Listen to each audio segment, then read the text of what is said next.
पुमरा road की सूरत हाल है। ये हमारा इंतज़ामिया खुद ही देख लीजिए।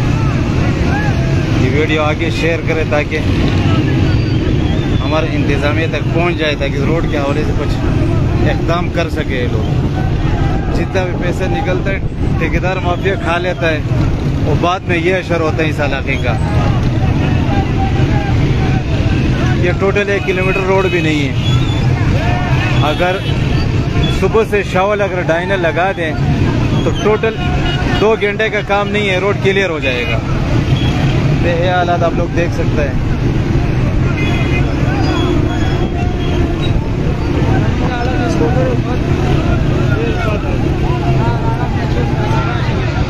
स्कूटर तो बचाओ ये वोट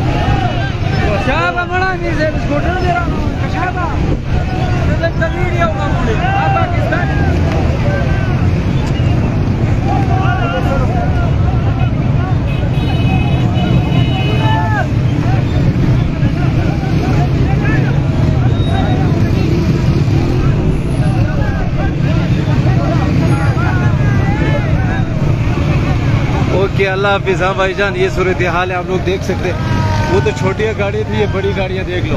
और साइड पे रेत रखे हुए हैं, सारा ये रेत का हिसाब किताब है और कुछ नहीं है। तजावीज़ात ज़्यादा हैं पुमरा रोड के ऊपर।